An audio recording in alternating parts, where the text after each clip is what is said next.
Well, hi, everybody. I'm Don Stewart, and welcome to our second edition of Breaking News of this Tuesday. It's the third day of June, 2025.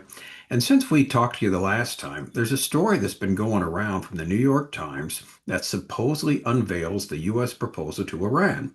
However, it has not been confirmed, so we won't bother commenting on it. Here's what it says, just the outline of it, that this is the U.S. proposal to resolve Iran's uranium enrichment dispute. An official from an Arab state revealed that the Americans are proposing to transfer uranium enrichment to a facility that would be built on an island in the Gulf, though it's doubtful Tehran will agree. Now, that's the start of the story. They go on to talk about, some of the details as they see it. But again, until it's confirmed, we'll have nothing more to say about it. Now, for the genuine headlines we know for a fact are true. First of all, President Trump announces this president has your back. This is from Israel National News. It's a great story. We'll talk about it in a minute. And another great story, Hamas's control in Gaza is weakening due to external aid distribution and military pressure, the Israeli Defense Force says. It's a Jerusalem Post story. Macron summit, that's the one that's coming up in 2 weeks in New York, could yield dramatic outcome for Israel. Some Israel HaYom. And then finally, schools in China reportedly isolate students as the Chinese Communist Party coronavirus cases surge. This is from the Epoch Times. All right, let's look at the headlines.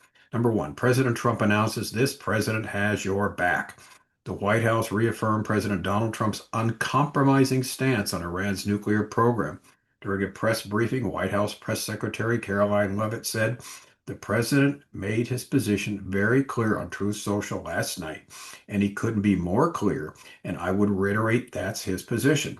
Special Envoy Witkoff sent a very detailed and acceptable proposal to the Iranian regime that the president hopes they will accept, and if not, they will face grave consequences, as the president himself has reiterated.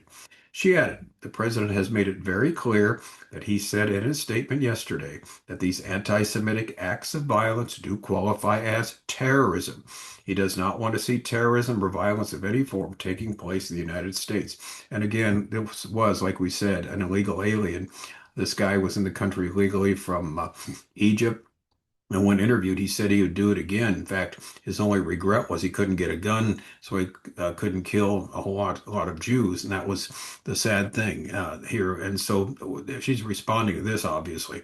As for specific terrorism and anti-Semitic acts of violence and those that are targeting Jewish Americans, this administration has done more to combat that violence than any administration in history.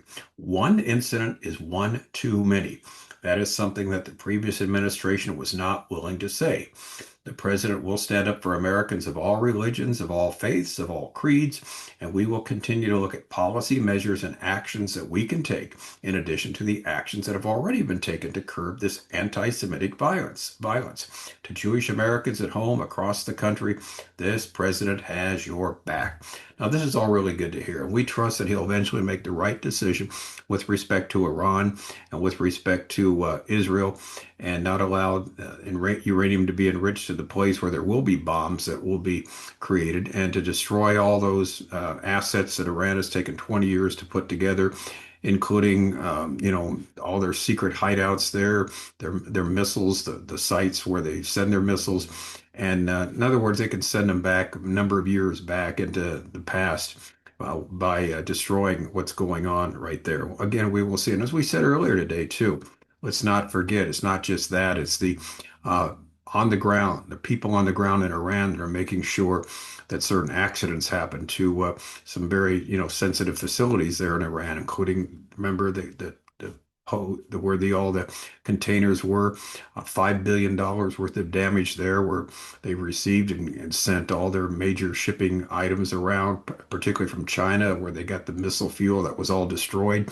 And so that's happening too. 20% of their assets with respect to defending themselves and attacking Israel have been already neutralized by accidents that have taken place there in Iran.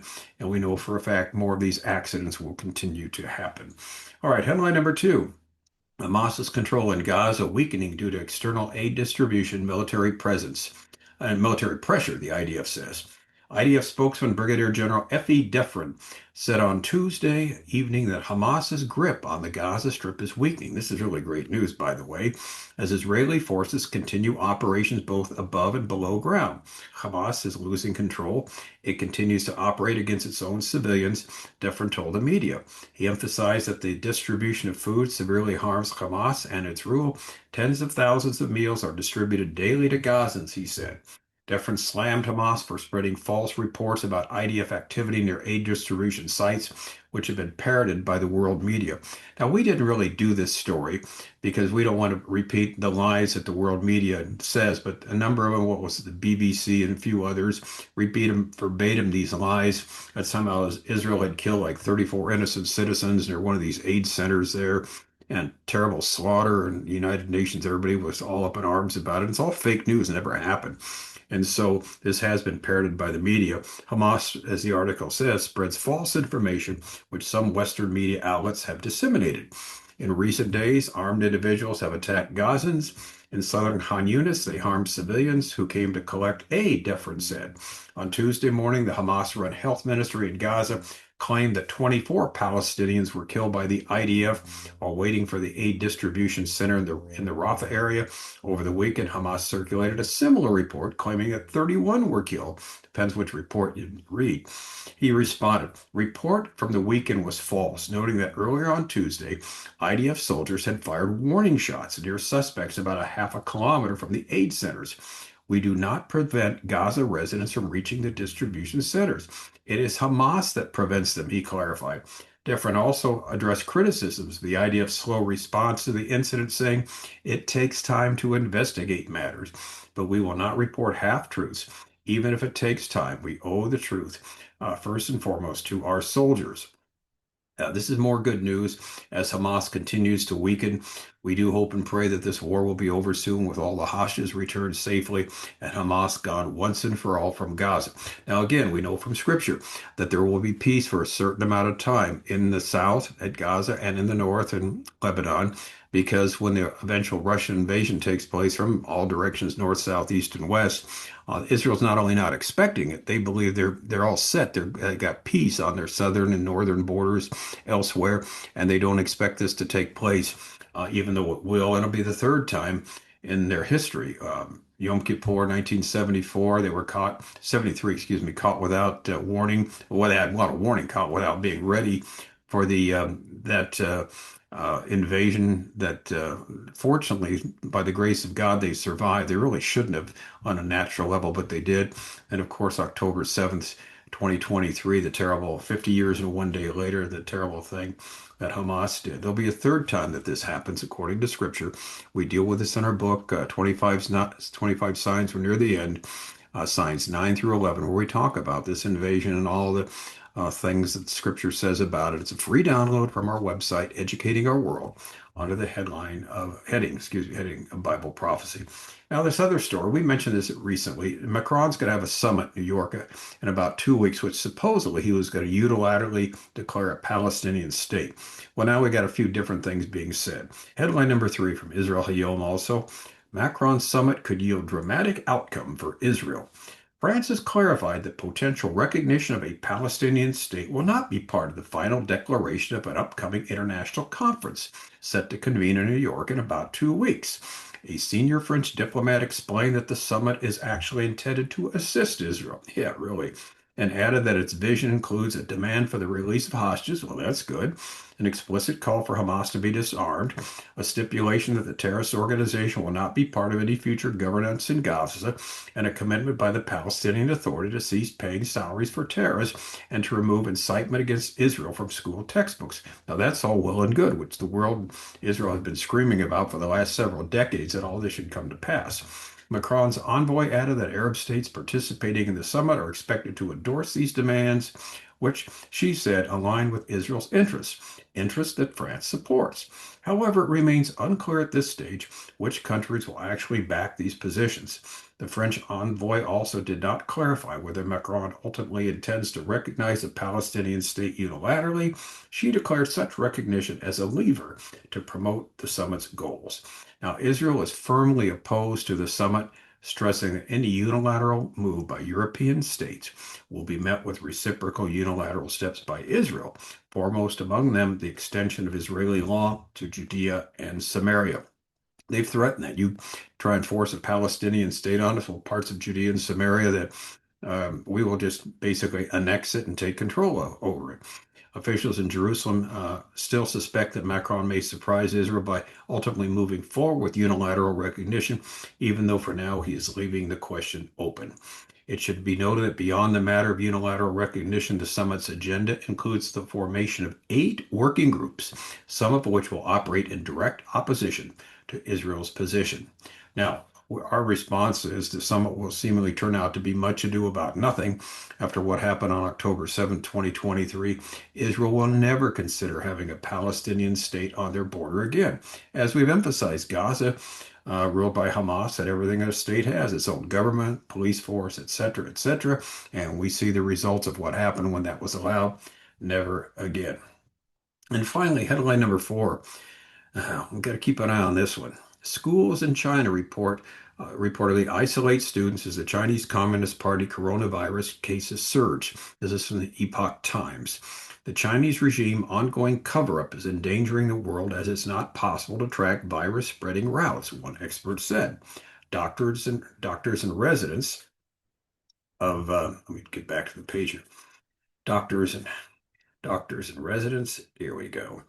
Across China continue to report more infections and deaths as the latest wave of COVID-19 continues. COVID-19 is the world's name. We call it the Chinese Communist Party coronavirus because it's where it came from. And portraying a far more severe situation than the Chinese regime is letting on, as happened the last time. Schools in various provinces are reported suspending classes and placing students in quarantine, leading to growing concerns among the public of a return of lockdowns, according to information provided in the Chinese language version of the Epoch Times and on social media. A home quarantine notice issued by a primary school in Guangzhou and circulated by Chinese netizens on China's TikTok equivalent Douyin before it was posted to social media platform X, meaning Twitter, on May 26, and that was before the Chinese Communist Party censors could delete it, has attracted widespread attention. That it's growing again, it seems, in China, though not a whole lot of specific information. Now, we'll keep an eye on this story. Since early 2020, if you followed us in the various places we've been, when I was on his channel, speaking around the country before we started doing these broadcasts a couple years ago here, we've been spreading the same message from the very beginning, early 2020, that the Chinese Communist Party coronavirus or COVID-19 was not something that just sprung from some wet market in Wuhan, China, just from nature, from some animal, pangolin or something else that was there that spread it to human and human contact, spread it, or it was not a lab leak from Wuhan, China, and the lab there. The lab in Wuhan, China is one of only 3 in the entire world that has level 3 pathogens there: bird flu, SARS virus, et cetera. And so the story now is that it was a leak, an accidental leak from the lab there in Wuhan there in 2019, 2020. And our position is anything but that. What it was a deliberate release of the virus. It was an act of bioterrorism by the Chinese Communist Party. That's why we call it that. And that is the case. And so we actually had intel in early 2020 that this was the situation, but we could not reveal it because in those days, if you said anything about it, you were considered a kook. But we had intel that this was a combination of China and Iran and North Korea together, working together to release this virus on the world, to do what it did, and unfortunately, not only kill a lot of people, it also caused chaos everywhere. And we've talked about it in the past. Some of the ways how we found that out. It was our friend Nodder, who is Iranian, who works with the Christians in Iran, and basically there were 2 Christians that were in the Iranian parliament that did not know each other. And in fact, he played me the thing in Farsi, the phone call that he had with one of them, and he asked them both the same question. Again, not telling he talked to the other one, not telling that there is another Christian there, surreptitiously, obviously. You can't be a Christian openly in the Iranian assembly parliament. And he says, what's this deal about COVID? And they said this, it was purposely released by China as a bioweapon. We're involved with this, as is North Korea. And both men said the same thing, the exact same thing independently, not knowing the other person said this, not knowing there are other Christians there. So we took that from the very beginning as a sign that this is exactly what it was, and facts have borne this out since then. So anyway, we hope there'll be a lid on it this time. We know from Scripture we should expect these sorts of things to continue up until the second coming of Christ. Sign 16 of our 25 signs, plagues and pestilence will trouble the world. That's exactly what we see taking place right now until the second coming of Christ. They will continue on as we read about this in the book of Revelation. So a lot going on, and we will see how all this turns out. Good news from Gaza that Hamas is being hemmed in more and more, and the people in Gaza are actually thanking Israel, the Israelis, for the aid supplies that are there, delivering the food for the first time since they're in charge of it. So we'll see how this all goes. Anyway, I'm Don Stewart. Thank you so much for watching, and until next time, as always, may the Lord richly, richly bless.